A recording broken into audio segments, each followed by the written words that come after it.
Business Book of the Month podcast, episode number 5. Start with Why by Simon Sinek. Businessbookofthemonth.com. Businessbookofthemonth.com. This is the Business Book of the Month podcast, and today we're discussing Start with Why by Simon Sinek.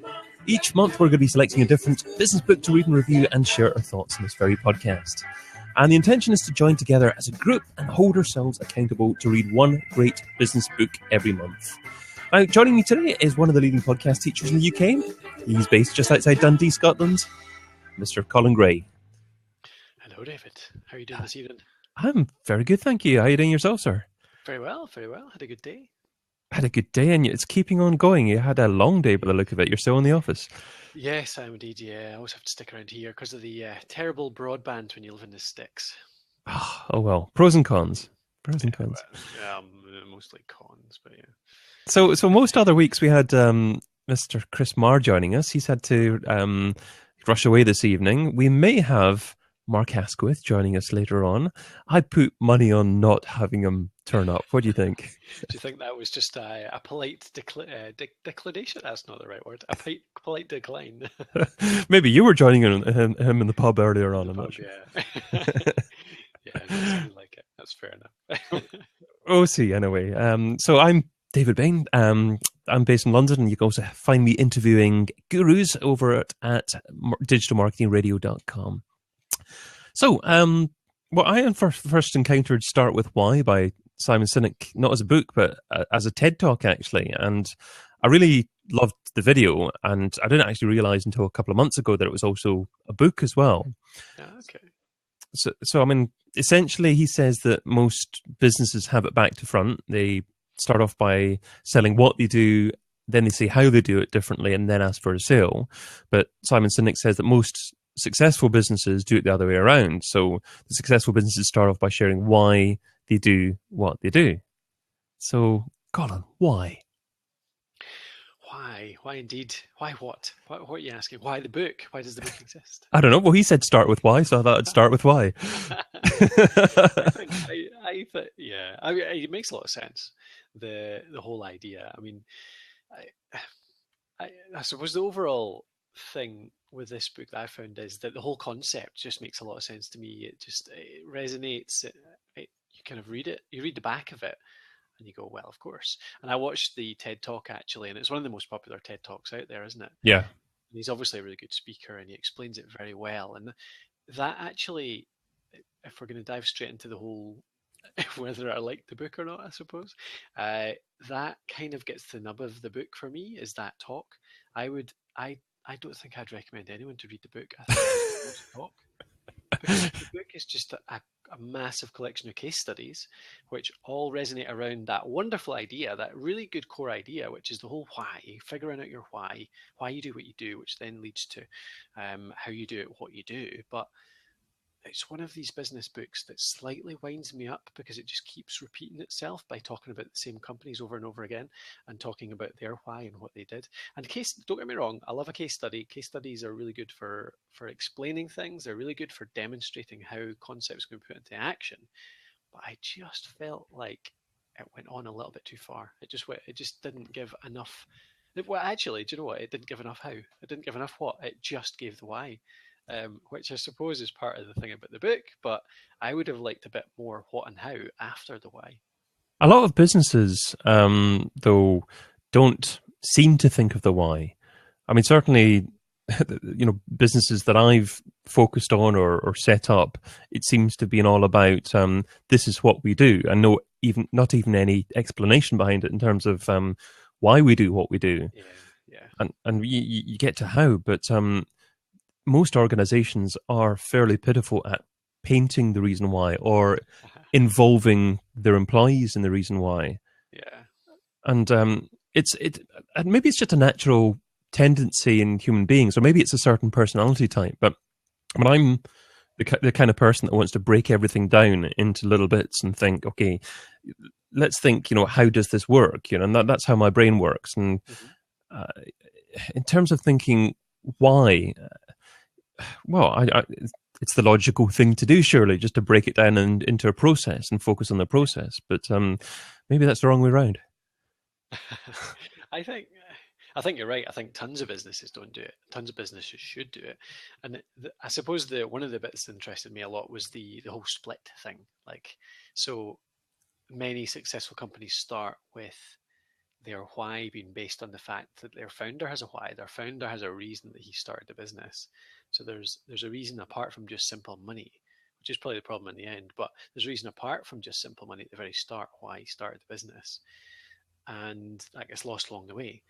And I suppose a lot of the successful businesses we work with these days have been around for quite a while, haven't they? So they don't have the founder at the helm anymore, and Yeah. that's a part of the big trouble. Like, do you know many? Do you know many brand new businesses or newish businesses that don't have a why? That just they're all about just, well, their why is just, we want to make some money. There, there, there, there are a few about. I'm trying to think if I did know some, if I even wanted to name them or not, actually. But there was an interesting case study in the book of Walmart, and he was talking about when Sam Walton died. I think it was, I think it was the 80s at some point.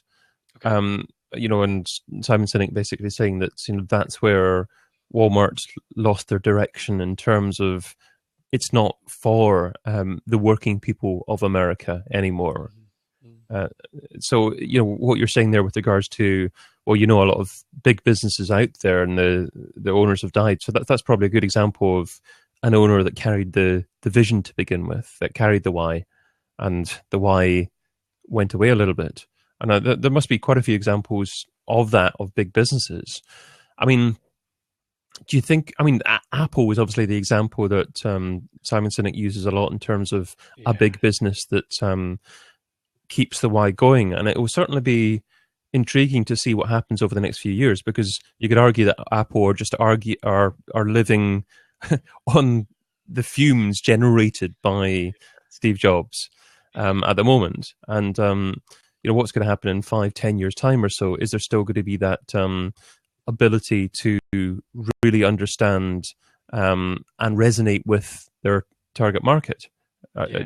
Are you an iPhone fan? I can't remember. I no, I don't use an iPhone. I'm not really pro or con Apple. I use PCs for most of my work, but I have a MacBook as my traveling computer, and I do love it. I'm not I'm not a fanboy. I'm not totally bought in like everyone else. I think PCs and Macs have their pros and cons each. Yeah. I've got a PC, but I've also got an iPad and an iPhone in front of me Yeah, here. yeah. I think with Apple are a funny example, aren't they? Because he talks about it in the book a little bit, the fact that Steve Jobs is obviously not a good leader of men in a lot of ways. Like there's so many infamous examples of how bad he was at managing people, but it was his fanatical focus that gave everybody the why. It was the the thinking different, I suppose. The railing against authority and that kind of stuff. You can't bring yourself to say think different, can you? Yes, exactly. Yes, I just knew what was going on in your head do there. it. But they're maybe, I wonder if they're an example of ones that will succeed despite it, because despite the passing on, because they had a couple of examples in the book, didn't they, around how successors have come up out of the ranks because have done really well because they've been so ingrained in the culture. And I feel like people that work for Apple, and I've got nothing to base this on apart from a complete hunch. I feel like people that work for Apple probably work for Apple because they buy into that culture in the first place. I imagine Apple's definitely a selecting company rather than recruiting. Like, they probably have a lot of Yeah. applications because people think Apple's a cool company to work for. So you got to imagine that. What's the name of the successor to Steve Jobs again? Oof. I should know that, actually, but that's a bit shocking that off the top of our heads, neither of us can actually think of the name. Yeah, neither of us are fanboys, don't worry. So yeah, anyway, whatever his name was, he's relatively famous though, isn't he? The guy I know. who took over. I imagine he must be pretty indoctrinated into Steve Oh, Jobs' yeah. way of thinking. Whereas he used the example of Steve Ballmer at Microsoft, didn't he? That he wasn't so indoctrinated into. Well, he's been with Microsoft for years, Steve Yeah. Ballmer. I mean, but he is another one who, is exceptionally motivated, but perhaps doesn't have that ability to resonate with the target market. And for whatever reason, Bill Gates, he wasn't, gregarious. He didn't have that big personality. But the guys that really ate up what he did, what he offered, were the guys who related to him, Yeah. which is intriguing. So you don't have to be that massive personality. You just have to understand who you're talking to. Yeah, maybe that's the whole thing, isn't it? That's the whole power. Is that the whole power of why? It means you don't need to be charismatic, because if you're that bought into why you do what you do, then it comes across no matter how you speak, how you By the way, think. it's Tim Cook, what we're looking for. Ah, cool. So, I mean, he's a similar kind of ilk, as Scots would say, to Steve Jobs, because you can see him in the same picture, the same kind of age, and having the same presence across stage, the same dark clothing. So there's a lot that's relatable there between them both. Yeah, yeah, and I think that's the thing that's got me thinking just now. Actually, having read the book a little bit more, got the more detail, I suppose, than the talk. And this is kind of going against the point I made earlier, which was you just should watch the talk. But some of the case studies, were really good and gave some really good detail to add into the golden circle stuff. And the one I'm thinking of is just the whole making sure that the culture of the company basically buys into why. Because I'm growing out the podcast host just now, obviously, and I'm trying to think about how it makes you feel a bit silly trying to institute a culture or a why or whatever when there's only two and a half for this year just now, hopefully 3 next month. But it's I think from everything that I've read, from everything I've learned from mentors, that if you want to grow a successful big company, you have to think like a big company right from the very start. So that means thinking about why right now. So it's trying to figure out how to instill that in the guy sitting behind me and the other person coming in the door and all that kind of stuff. And that's really intriguing me right now, how you do that with a tiny little team. So you didn't think why to begin with? I think I've always had a why, but I've never felt the need to vocalize it, or I've never thought to actually vocalize it or actually solidify it to write it down. I mean, that's almost like dream building and kind of writing down big goals. And there's been studies done in the past where like graduating students of classes from 30 or 40 years ago have been reviewed in terms of their goals and how they actually whether or not they actually wrote them down or whether they just had them in their heads, and went back to the same students 20 years later, and the people that wrote them down obviously achieved so much more. And perhaps trying to articulate the why is a very similar process. Yeah, I think it's helping me a lot in my marketing as well, actually, because it's the whole people what keeps repeating. People don't buy what you do; they buy why you do it. Yes, and I do buy into that. I do believe that. So I'm trying to put that a lot more into it. It makes me realize that a lot of the copy on my website just now, a lot of the copy on my products and that kind of stuff is more what. And I know that it should be the benefits, it should be what it gives to you. And that kind of, it makes it even more clear to me though how to write it if it's all about why. Have you got a why, David? I try, at the moment, I'm trying to follow a path of things that I like to do. Uh-huh. Now, that's not necessarily the best thing to do either, because 7, 8 years ago, or even longer, I was writing digital marketing plans and trying to have as much as possible in there, but I was focusing very much on the practicalities of things.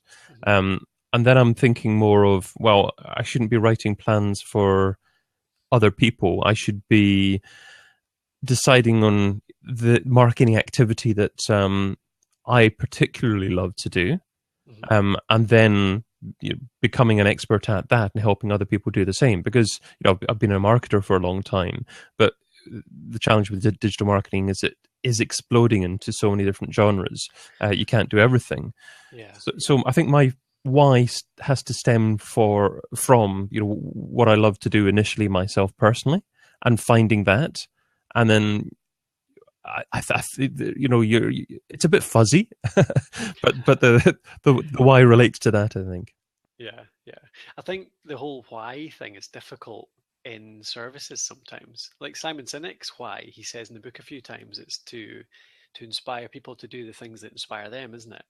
So that's a service. And you, if you're a marketer, your why could be something around, I want to help others achieve their dreams type of thing. It's difficult possibly to do it as a service. Or is it? Can you do a why as a service a lot easily enough?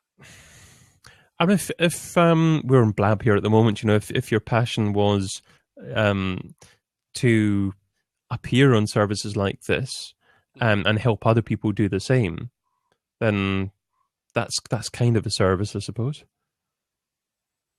Yeah, yeah. I, yeah, I just feel like when you're doing something for other people, maybe it's less of a why. So, like, well, for example, my when after thinking about it, I decided that my why, or the company's why, not just my why, but the why of the podcast host is to spread life-changing audio programs. So To, that's around. Sorry, go on. to spread life-changing audio programs, as in producing programs or helping other people to produce programs. Well, that's the bit I slightly struggled with because it should be both. It is both. Okay. So our why is to create our own stuff. So I want to. We already do create a few shows out of here which are intended to change people's lives, whether it's entertainment, whether it's inspiration, or whether it's teaching to help them to change their lives. But we also help other people produce the exact same thing. So that's why I wrote. That's why I thought spread life-changing audio programs rather than create or anything else. But I still don't. I've still not quite nailed that down. And that's kind of what I suppose that's what I'm getting at. I found it hard to do it because we do a bit for ourselves, but we also do a lot for other people. So doing the service aspect of it, I think, is difficult in a why. Maybe it's not. Maybe I just don't know how to do it. Maybe other people can do it easily, but I find that difficult to think about. I think it's very difficult for everyone. So you're going to be becoming the Scottish Gimlet Media as well as providing podcast services. Yeah, well, I mean, we're producing more and more shows this year, especially certainly. So we just released the UK Business Startup Show last week, and producing a lot more. And yes, that's very Gimlet style, actually, the business startup one. Right. It's not, even though it's got the name startup in it, it's not the same style at all. It's not the same approach or target, I suppose, as their startup I'm one. sure they're not quite. Oh, no, okay, that's a negative thing to say, is it? No. I wasn't insinuating that. No, anyway, yeah, it's just a different topic. It's aimed at helping people to start a business, but yeah, it is a very similar style. It's inspired a lot by what they do. It's tough to spend so much time editing because I remember one event I was at about 6 months ago or so. I took my H5 out with me and started interviewing people, and then took that back, and then edited it in terms of actually getting the quotes I wanted from the different people, and then wrote a story around that, and then Yeah, incorporated a bit of backing track every so often or so, and that took hours and hours, certainly. aye, yeah. We're putting out 15-minute episodes, and they're taking about probably 3 days of Right. total effort. Yeah. So yeah, they're time consuming. And But yes, is that what the client requested, or sorry, are you producing this for yourself that's for or for a us. client? Yeah, it's For just yourself. from the podcast host. Yeah. So I mean, that's I suppose that's what I'm getting at. Our why. I want to produce more stuff like that. I want to do more, which is the Gimlet Media model. Produce Yeah. things, get them sponsored, but then also use that as a portfolio piece to win more client work because we can Yes. show how good a work we do and how we can build an audience around that. So that's why my why is split a little bit. It's between the two. It's about producing great stuff like that we love to produce, but about using that to then drive the other stuff, which is to help other people produce great stuff that helps transform their audience's lives. I don't think I'm going to be wanting to produce episodes for other people in the future. Famous last words maybe, but uh, I really like doing it for myself. And perhaps I'll start other shows in the future. But I think I prefer the training side of the business, the teaching side of the business as well. I've um, I've done very well on Udemy, in terms of the volume of audience that I'm getting there, and that's quite interesting.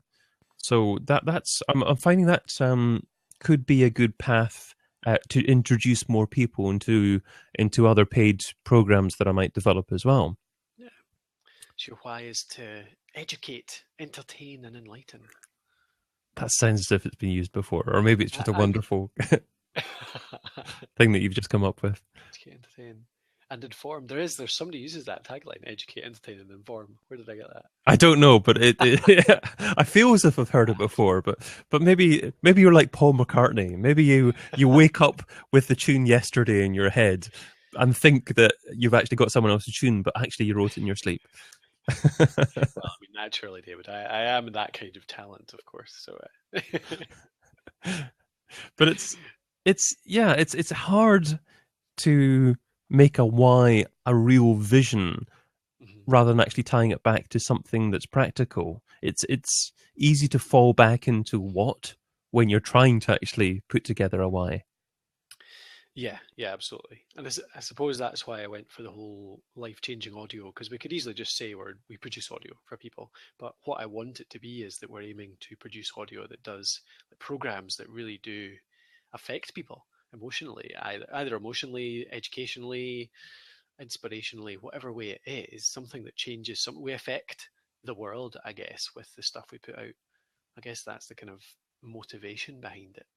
It's certainly wonderful getting the occasional email or tweet or something from someone that's heard a piece that you've produced, and Yeah, yeah. that makes it.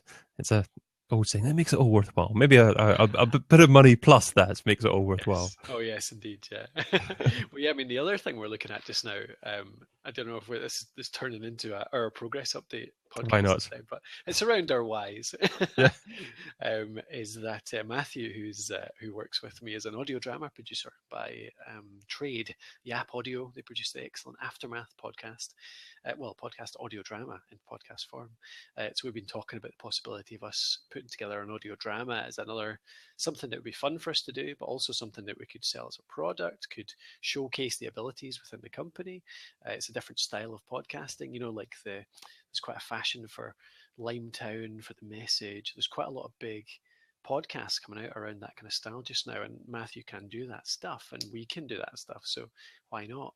So yeah, it's just kind of branching out, I suppose, and showcasing all the different ways that we can produce that kind of material. But yeah, it's interesting just try to think about how you can. I suppose that's me just trying to experiment into how we can expand our why.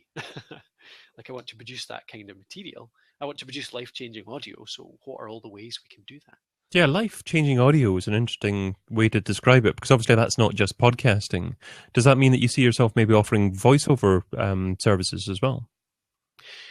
That didn't pop into my head actually. It was more the fact that I think that podcasting is obviously what I love. Podcasting is great, but actually, it's slightly. I mean, the format we don't stick to podcasting all the time. I mean, I put some of my courses and stuff like that out just as audio downloads. So technically, it's not a podcast because you're Mhm. not subscribing to it. It's not via an RSS feed.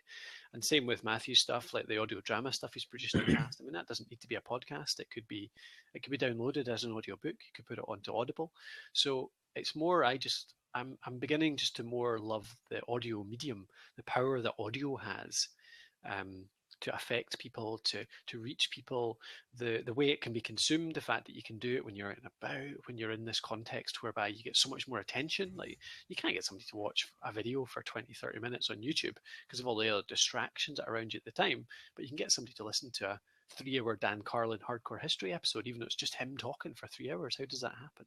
So that's kind of what I love about it, the fact that audio, you can get people to do that, and it's the intimacy of the medium and stuff like that. So I guess that's why I went for audio, because it's a bit less technical and it's more just about what what you're producing. It's more descriptive of the medium as opposed to the technology, maybe. Hmm. I think I'm more into knitting together audio with also video, producing your own show, really. I do like the opportunity within video, within things like Blab, but also Google Hangouts, webinars. Is that not something that appeals to you at all? I do like video. I do enjoy making video, but the thing that puts me off video a little bit is It's the attention thing first. So that's one of the things I've said that already. The fact that people will listen to audio for a lot longer than they'll watch video, and that gets me because you can just do so much more. It's much more of a long form bit of content. You can have people for longer. You can draw things out. You can build a narrative. You can do so much more with it, I think. And obviously, you can create long form video. You get films 2 hours long or whatever. But I think that it's just much more accessible. So to create a half-hour long, really affecting, really life-changing bit of audio over half an hour is much less time-consuming, much more accessible to people than a half-hour video, for example. So I just think that you can put out more work, you can be more prolific, you can just have more chances to affect people with audio for me. Whereas with video, I always end up, when I'm creating video, I always end up just faffing around for ages with the technology again, with effects, with cutting people things together, with being much more pernickety about my cuts and where stuff's going and how things look in the background and the lighting and all this kind of stuff, which really doesn't make that much difference to how affecting, how emotional, how engaging a piece of material is. It's actually just superficial. So I suppose that's part of it for me. It's the fact that audio is a bit more raw, it's a bit more direct, easy to put out. But I mean, we're recording what is in essence an audio podcast here, but it happens to be on video as well. Yes. Is the way that we happen to be interacting here different because we're on video, do you think? I don't think so. I don't think I would be talking to you any differently if I couldn't see you. Yeah, I mean, sometimes it helps because then you can see when someone is about to actually, finish, whatever phrase they happen to be actually saying at the time. Because a lot of the times, just over audio, it's more challenging to actually know exactly when to come in. So video can help with that. No, you're absolutely right. You're right, and that's why I'm trying to do a lot more of our interviews in the new show. So we've got the one other show which we're doing, which is interview based, which actually I'm trying to do as many of them as possible in person, because I just think it makes much more of an engaging conversation. So we're trying to get lots of locals initially, travel to meet people, because I think it does make it a lot better to listen to. So how are you doing that technically? Are you taking your H4n, isn't it, you've got? Are you taking that? Yep, H5 actually these days. H5, okay. 2 lav mics, so just H5 plus 2 ATR 3350s. Okay. Just hook them up to the shirt and then just forget about them. So you're just having a conversation. That's lovely. Yeah, it's a nice way to do it. So yeah, what kind of stuff? So how is video working into your why then these days? What do you want to do a lot more video? I think, I have moved into video as partly a personal development thing as well. Yeah. And, I'm thinking, it's great to be able to do that well and appear on webinars or other people's shows or present your own show. And I feel that with the advent of very, very fast internet, there's an opportunity for everyone to be on video. So to be an effective communicator, I think you have to perform well on video, or will have to perform well on video in the future. So I'm doing this live show every week, obviously at 4:00 every Friday. I'm doing every of my podcast interviews on video as well. And I stepped myself up. So what I did to begin with was I did about 50 shows just on Skype audio. And then the next few shows, I integrated Boss Jock, and doing my intro and outro and a few other live sound effects into it. And then once I was comfortable doing that, I stepped up to do pre-recorded Google Hangouts. Mm-hmm. So, they're pre-recorded. In theory, they're live, but I didn't give anyone the link at all, so no one else could actually watch it at all. And then once I was comfortable doing that, then it was natural for me to actually start, sharing a live link and being able to do all that and do a live Periscope at the same time or whatever. But I wouldn't certainly advise anyone to start off like that because it can be very distracting. I think you have to get over the distractions first of all, and that takes 10, 20 episodes of incremental step-ups. Yeah. Yeah, I think you've done it a really good way there. I mean, you're doing, it's a very skillful setup you've got now with integrating all of that stuff. Yeah. I mean, it's something I enjoy as well. I mean, I wouldn't necessarily advise everyone to do it, or certainly not everyone to start off like this. They'd be daft. But the thing is, I mean, if people do try and start off like this, then they're naturally not going to be confident. They're not going to know what's going on in terms of different effects they're trying to put into it as well. I'm not by any means a finished article in terms of production of shows, but I'm way better than I was a year ago, and hopefully in a year's time I'll be a lot better than I am now. Yeah, indeed.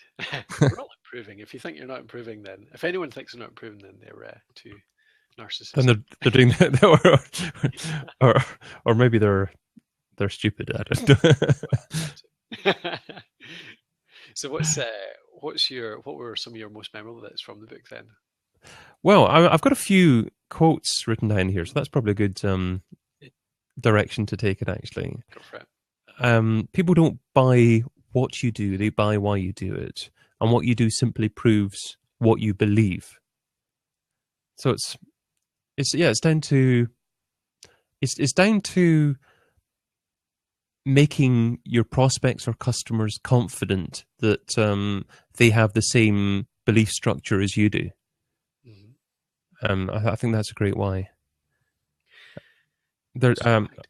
Another quote: there are only two ways to influence human behavior. You can manipulate it, or you can inspire it. Yes. So the point there was that you can. The why is inspiring. That was what it was, wasn't it? Yes, absolutely. It's. I think resonating is a good word. You know, resonating can inspire, but it can also relate as well.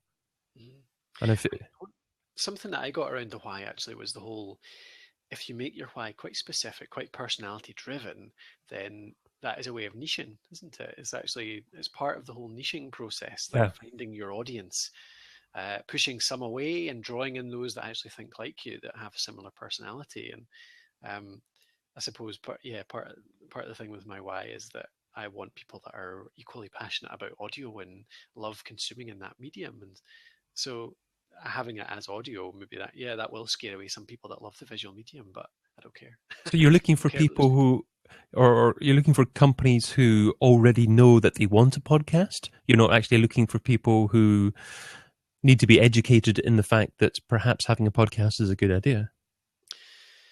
Yeah, that's a bit I've not figured out yet. That's the struggle at the moment, is the unknown aspects of the medium, like the fact that people don't know about the power of it themselves. So there's a tricky bit in there about the why that I've designed, is that it needs explaining in some circumstances. I'm going to open up a seat, actually. Art Jones is here. He's a chap who's going to be a future guest on Digital Marketing Radio. Okay, perfect. And he's asked a question here. Hello, Art. How are you doing? I'm well. How are you doing, David? Colin?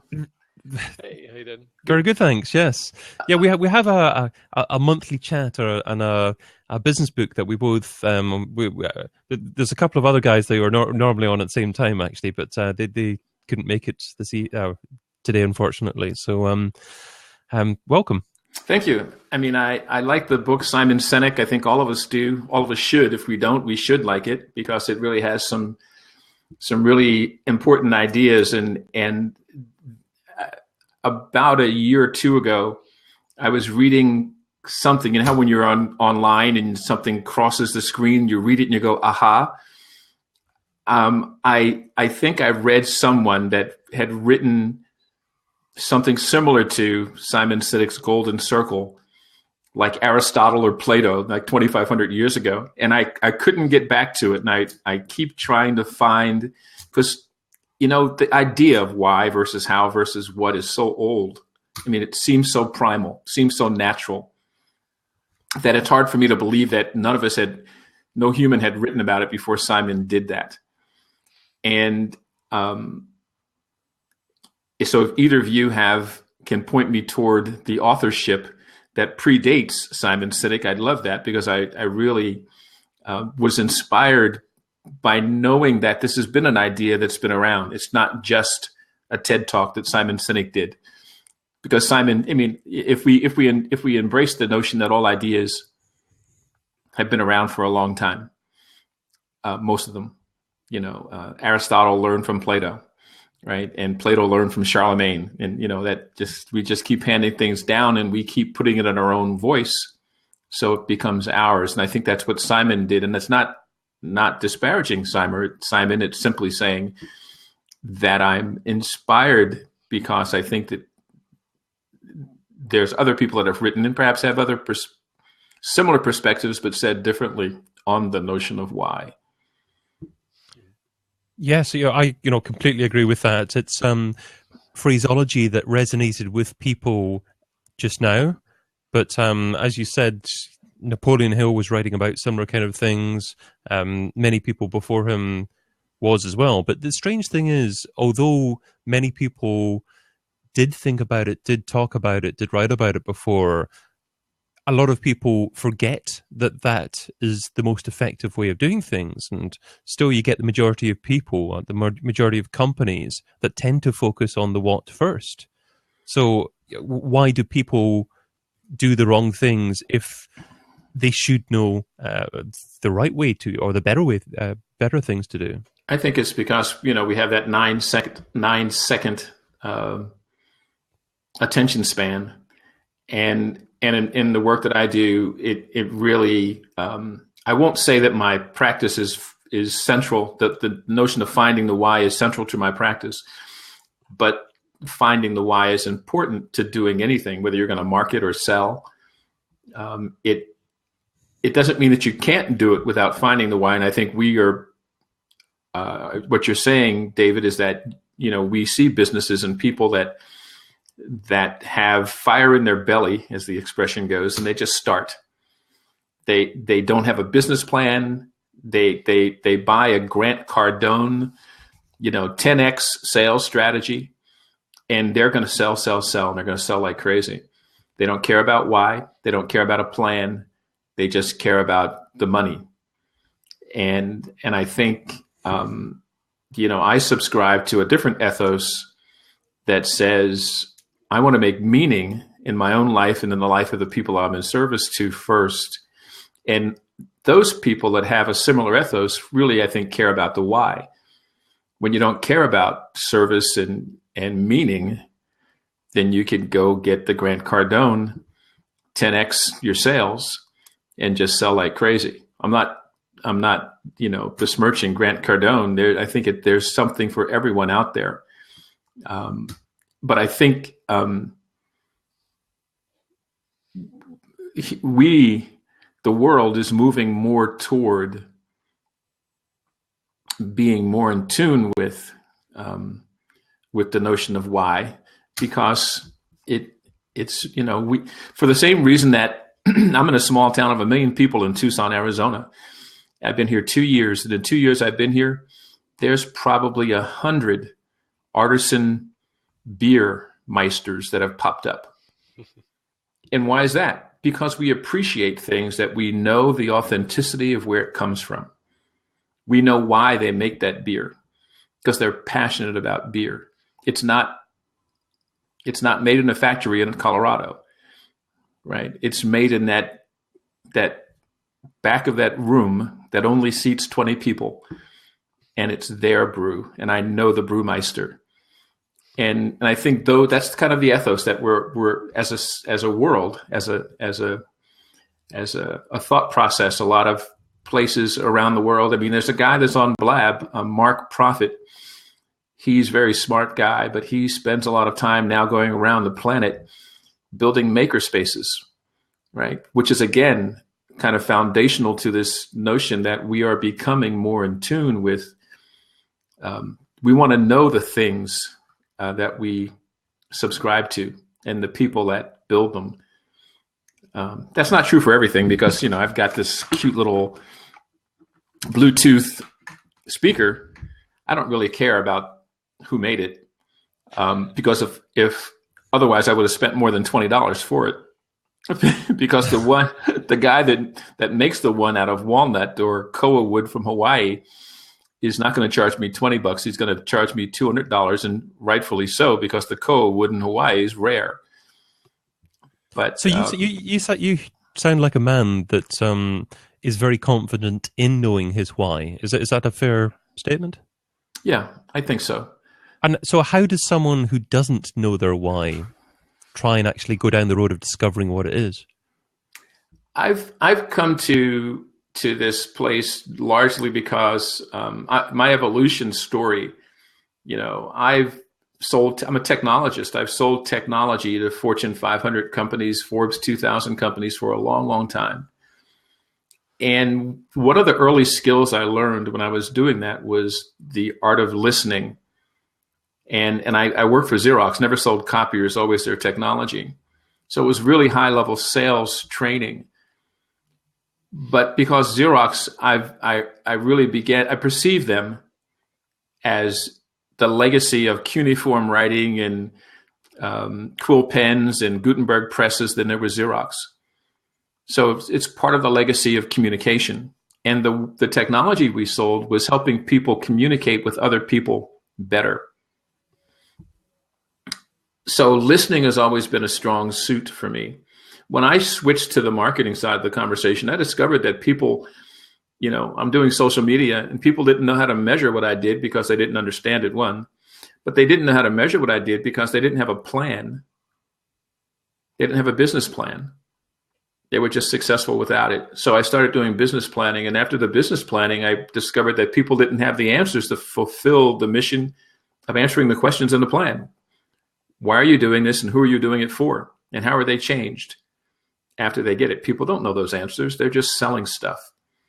So for me, my evolution is I came to this idea of why, because I needed to answer the seminal questions in the business plan. And my self-discovery as I was writing my own plan was that if I was really serious about this, I was going to have to be able to tell my own narrative of why I was doing what I was doing. And I found that processing of what was my narrative, why was I doing this, actually changed the programming of how I thought about the work that I was doing. So I switched that from an internal process to an external process. And I used that with the clients and the brands that I work with. And I challenged them to tell their own story, their origin story of why they do what they do, and the evolution story of how they came to do what they do. And when they can begin to think of themselves in the oral tradition of telling the story or maybe writing it down, I think you very quickly can expose the why in that exercise. So do you think it has to be down to the individual to be aware of their why, or can a big organization like Xerox that you worked for articulate what they believe and really wrap everyone around that belief as well? Is that where that belief or that ability to focus on the why came from, or is that just something that you learned yourself personally? One of the early exercises that Xerox did that I think has effect. It was the Malcolm Baldrige Award, which was leadership through quality. And Fortune 500, big companies were all challenged to compete for this award. And so we did. But leadership through quality was this exercise where everybody, no matter where you were in the hierarchy, when you had a product, if you were if you were challenged with producing a product, and this was the product, a piece of paper, and I was giving it to my secretary, my job was to give it to my secretary and give her the absolute best quality product that I could. And then when she was giving something to me, it was the same consideration. We were leading through quality, but being in the sales executive role, it went further, because then the leadership development was infused with this notion of quality from the bottom up. So if you're going to lead a team, or if you're going to lead an organization, then everybody in the organization had to buy in to the same idea. So it was the collective. The culture was infused with this notion of leadership and quality. And so at that period in time, that became Xerox Corporation's why, the cultural why. And they were leading with that. And I think that informs how I think of it today. It worked then because not everybody embraced it. It's kind of the 80-20 rule. The 20% of the population embraces it wholeheartedly and gets passionate about it. And the other people do it because they have to, because otherwise they don't get their paycheck in 2 weeks. But, it's the kind of thing that, so the short answer is yes. My experiences at Xerox did position me through this notion of effective listening being one of the key core skills, and then the exercise of being part of this leadership through quality endeavor that lasted for many years, makes me believe that today, when I go to a corporation, I don't just want to get the C-level executives on board with this notion of understanding their why and using storytelling to assure that they have their why aligned with their mission. But I want to start with the C-level executives, so you get the buy-in that they will cascade it down through all levels in the organization. Because I believe that, as a consumer, we see shows on TV where the CEO is out front saying, "Buy my ice cream." But it's the CEO is representative of that organization, yes, but it's the organization that I'm really buying it from. And I think General Electric is a great example of this. And I think that the CMO, Beth Comstock, has done this very well, where she's created commercials where the person that's making the jet engine, the person that's making the wing of the jet engine, the person that's making the engine of the train or the refrigerator, all products that General Electric shows, she's brought them forward in the commercials because she is illustrating for us, the consumer, that the people that build these products are not only committed to building the best product that they can, but they're people just like you are. And GE is one of those guideposts that is leading other companies to try and embrace the same ethos, that the people really matter. And you can't just push a CEO out in front of the TV camera. It's got to be a enterprise effort for you to really make change, and for you really to be embraceable by, because we consumers have a high BS meter, right? We can sniff out when the CEO is out there and he's saying nice things, but the other 5,000 people in the organization hate the company because they're not paid well, and so. Absolutely, yeah. Colin, Art was giving a few great examples there. One that jumped out for me was he was saying that there's about 100 microbreweries locally to him now. So that's obviously lots of small companies there. You've got, 2.5 people working for you, you were saying? Yeah, so, sure. Your screen seems to have frozen for me, but I it think looks okay here. Okay. Do you think it's easier as a small business to actually have your why, articulate your why, than a larger organization to actually, do you feel in a better place competing against big companies, knowing that you can perhaps actually tell your vision to your prospects more effectively, more quickly than bigger businesses? Yeah, I mean, I think that's a big part of the book, isn't it? It's about that growth. So as a founder in a small company, you're the one that's driving a business, and it's your why, your personality that shapes what the business is about, what the personality of that business is. You can maybe have a really direct effect on everyone, like the 2.5 people here. They're not very far away from me. I can basically reach over and tap Matthew on the shoulder there and say, "Hey, that's not exactly I want to see the half person." Yeah, so do I. Yeah, totally. But so yeah, I mean, you can have a much bigger effect, and I think that would obviously drop away as it grows, as the company grows, doesn't it? Because you have less contact with every individual, and that must be the tricky part. And that's what he talks about, reaching that split whereby you don't really know what your why is anymore, because there's just this guy at the top of the business who's taking 2 million a year and not really having much to do with you. But I'm also finding it as a very small business quite tricky, because I feel a little bit self-conscious about imposing my personality on only a couple of people in the room, and kind of I suppose I shouldn't. It's just a kind of lack of self-confidence maybe in some ways, but maybe there's a kind of growth cycle whereby you start out and you're not really instituting so many processes and systems to actually transfer that why, that personality to the rest of your staff. And as that grows, that's what I'm trying to do just now, get those systems in place whereby people they learn what the why is, and they do it in the right way that gets that why across to the customers. So I'm not sure. I'm struggling with that a little bit at the moment. But I feel like it's good to think about it, certainly, and I'm certainly trying to tell the guys in here about that. Sure that can I add to that, David? Yeah, go for it. And so, Colin, I think that the opportunity is, and that's why storytelling is so central to the work that I do, is that, sure. I talked about Charlemagne earlier. Charlemagne was going to lead the charge to take over a new continent. It was the story he told the troops that marshaled them and called them to action. And so the notion that you have an origin story as a founder, right? You have a product story. You have a customer story, who you serve. When you codify those stories, right? And, we used to put vision and mission statements in the break room, right? And nobody ever read those things. You go off to a 2-day retreat and you create your vision statement and your mission statement, and it uses a bunch of mumbo jumbo nobody ever reads again. Yes. But your origin story, why you're in the business you're in, your founding story, why you founded this business, your origin story is a skill that you bring that says, I should found this business to solve problems for these things that are broken in the world.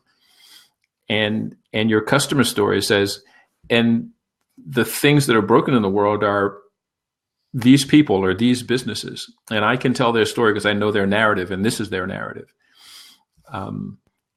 And when you tell those stories, you're no longer challenging. You're hiring people that, right, can carry out the mission. But when they understand those stories, the why you're in the business is your origin, because you have some superpower that said, I should found this business. And then the founding story is the business looks like this and its mission is to do that. And the customer looks like this and the products look like those. But here's the thing that I think that goes to the point that you made, that as you scale from 2.5 people, and like David, I want to see that half person, to 5,000 people,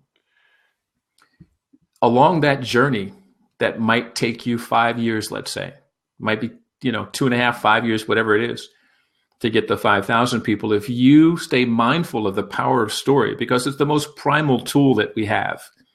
Before there was Blab, which is very story centric, we were painting on cave walls to communicate, win the hunt, right? We're wired for story. So your evolution story, as you go from 2.5 people to 7 people, you've evolved. And there's a story that's associated with that. And you go from 7 to 70, you've evolved again. And then you add new products as they come online. There's stories associated with how those products came into being.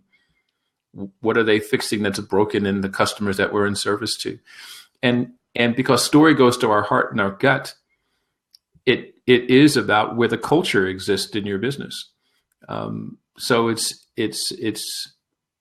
I think it's easy when we embrace story as a tool that humans are wired to embrace, because if we're going to lead and call people to action, whether they're internal to the organization or external, story is the best way to accomplish it. And it doesn't have to be oral storytelling often. It can be, it can be visual storytelling, right? In whatever visual stories out there. So that's my 2 cents. Do you not think that certain personalities are better suited to telling stories? You get some personalities that are really turned on by scientific facts about a product description. How many parts of a widget does it actually have? Or is it every human being that can really be turned on by hearing a great story? So here's, I'll say that story absent the data, story and the data together is very powerful. But here's why story is powerful. And I'll give you the 2-minute example. And I'm going to tell you a story. And the story is about a boy named Ben. And Ben's 2.5 years old, and he's in the yard with his dad, and his dad is pushing him in the swing, and Ben is having a blast. But the dad knows something that Ben doesn't know, because Ben's been through 3 rounds of chemotherapy. And the dad knows that Ben is dying and only has 6 months to live. And the dad is pushing him, and he's very sad. but Ben is full of joy. And the father thinks, oh my gosh, how could Ben be so happy when this terrible thing is going to happen? And as he picks Ben up out of the swing and holds him up to the sky and looks into his young son's eyes, it's almost as if the father himself is dying. The story was authored by a neuroeconomist, a PhD, Paul Zak at the University of Pennsylvania. And he called subjects into a room, paid them $20 to listen to the story. And in the listening, he discovered that the story creates distress. Cortisol is produced in the bloodstream. The story creates empathy. Oxytocin is produced in the bloodstream. How does he know that? Because he took a blood test before the stories were told and took one after. And as if that wasn't enough, he inserted them in an MRI later on and told other people similar stories, and certain regions of the brain lit up.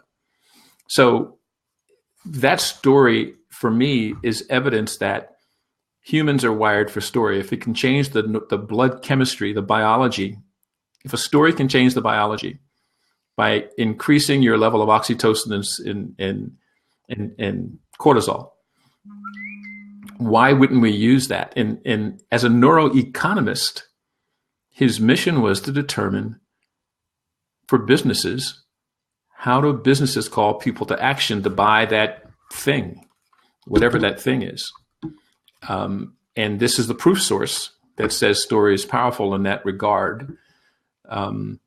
So much so that he did another test where he would take a blood sample before the story was told, tell the story, and then take another sample afterwards. And based on how much oxytocin and cortisol were produced, he could predict who, on leaving the study, going out the door, would give some portion of their $20 earnings to a nonprofit to help children. And in most cases, they gave half of their earnings. Based on his prediction, he knew who was going to do that. That's amazing to me. That's the proof source that, and here's the thing, we've always known anecdotally that story is powerful. Visual storytelling, dance moves us, musical storytelling, we respond to these things. We always have. Now, science affords us the opportunity to take blood samples, to put people in MRIs, to validate that what we always knew anecdotally is true. And that's pretty powerful.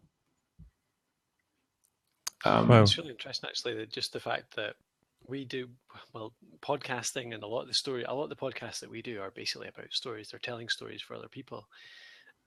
And we don't do enough of our own, actually. We don't tell enough stories, like you're saying, around customer stories, product stories, that type of stuff. It's all external. We need to bring some more of them internally, maybe, and that would help us both with the company culture as well as marketing and actually just getting our why across to the world. And I think the thing, Colin, that I find that when we know the narrative of the customer, the ideal prospect, mm-hmm. Then if I can tell the story of and this is something I challenge my clients to do, and say, okay, take a piece of paper and get a pen, and you've studied your ideal prospect. You know who you're selling to. Okay, we know the data. They're 18 to 35. They're mostly men, not women. They work in these professions. They make this much money. And then on the persona side, they have cats and not dogs. So you paint this picture. Mm-hmm. And we all are accustomed to doing that. But when you can take a sheet of paper and then write their story, and write their story as if they're communicating with their college roommate, their confidant, their mother, their brother, whomever they share their challenges and concerns, whoever they go to guidance for, and you say, "Dear Mom, business is great. Things have been fantastic. The kids and I just got back from Disney World, right? I've hired 5 new people. But Mom, I always write to you when things I'm troubled with, the question I can't answer. And in my business, although I'm successful and we're making money and taking great vacations, I'm now responsible for 5 more employees. And I see people around me they're doing Blab and Periscope and MeV.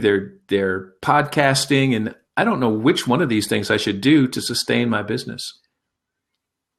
If that's the story that person's writing to their confidant, their mom, then the thing that's broken in the world, their business is successful, but what's broken is they're confused about what button to push in the fabric of the World Wide Web to help them grow their business so they can now provide for to assure the stability of the 5 new employees that they just hired. But if you can't write that story, then I say that you really don't know your ideal prospect. You know the demographic, but you don't know their story. Because when I produce content in the right context, that context says that I know their narrative. Because when they hear the stories I'm telling, they go, like, their ears perk up and say, oh my gosh, he's singing my song. Oh no. Right. And it's hard because gathering the data on who our ideal prospect is like a math problem. You know, we just write it down. Writing the narrative down means that you've thought longer and harder about what the ideal prospect challenges are in their day-to-day life.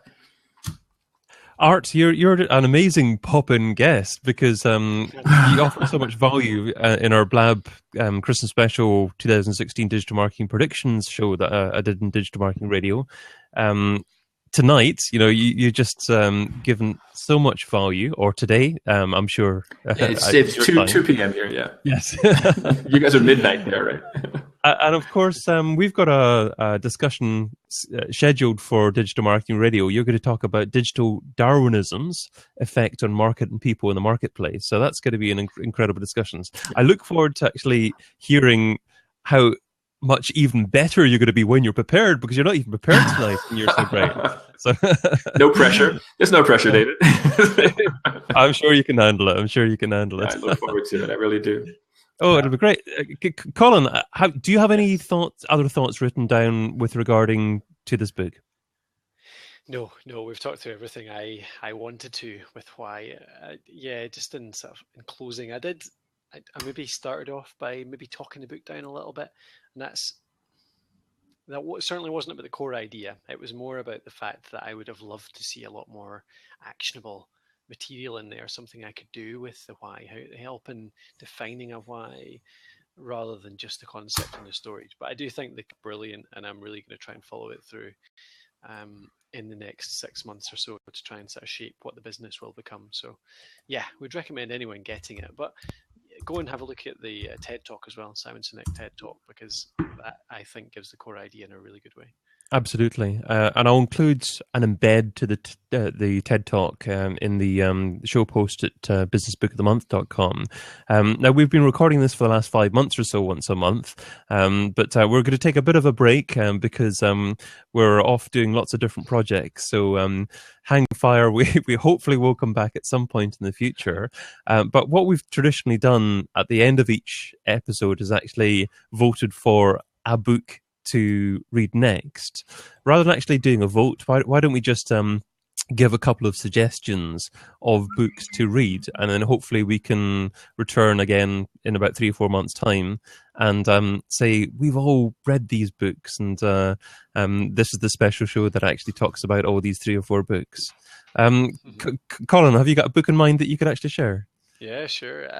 Right now, I think I might have mentioned it last time around. Right now, I'm reading Steal the Show by Michael Port, and that's a really good book on presentation skills. And I'll also recommend Content Code as well, which is by Mark Schaefer, I think. Both of them have been really really informative in what I'm doing right now and helping me to define what I'm up to. So yeah, I recommend both of those thoroughly. Great recommendations. I think Colin's being told, you got to go home now. But we're just about there. Art, is there any book out there that you can think of that you haven't read and that you want to read pretty soon? Ooh, That's a really good question. I'll tell you what. I'll give you a minute to think about that, and I'll Okay. actually do a suggestion myself. And that is "Platform" by Michael Hyatt. The full title: "Platform: Get Noticed in a Noisy World." I haven't read that one. That one was released about 2012, I think. And this is obviously what I want to do with regards to Blab, with podcasting, with starting our own show, and I'd like to do more, or get more involved with actually really understanding how to maximize an opportunity within one platform. So that seems like a great book, certainly. Art. I've got a stack of books, and I really I will use the book that I came on to really chat about, which I haven't really mentioned. I put it in the stream as a question, and it's a book that I'm in the middle of reading, and it's a book by Don Davison. I think I have the name right, but it's how we do things means everything. And so this is the bookend to Simon Sinek's why, because he's suggesting in his book that because we are living in a time when we care about how we're treated, your manager, the leader can't say, "I've got 9 votes, you have 1 vote, just do it, carrot stick." We want a more caring community, and how we do things can be as important as why we do things. And that's what that book, How, is all about. That reminds me of the company Semco from Brazil. There's a book about that company, and as a company culture, they've decided to actually let the employees make all the decisions. And as far as I'm aware, it runs very, very successfully to this day, and has done for many years. Mm-hmm. But we're just about towards the end of this episode, and hopefully we'll be back in a few months' time. Colin, where can our listeners get hold of you if they'd like to do that? Yeah, you can find me website, thepodcasthost.com. That's where you find everything I do, including all of the writing about podcasting and the like. Or just hit me up on Twitter at thepodcasthost. Love to hear from you, see what you think. Great. Thanks a lot for joining, Colin. And indeed, Art, where can people find you? You can find me at the hashtag TAOSO, which is the art of standing out. Or the website is www.tao-im.com, which is the acronym, the art of inbound marketing. So that's those 2 places you can find most of what I talk about. Superb. Well, thanks again for joining in. And I'm David Bain. You can also... thank you. Yeah. You can also listen to me and my interviewees over at digitalmarketingradio.com as well. So thank you, dear listener, for joining us as well. Thank you for jumping on the merry bandwagon. But that's all for this month's show. Sign up to receive email alerts for the next live show, whenever that will be, and future book announcements at businessbookofthemonth.com. Businessbookofthemonth.com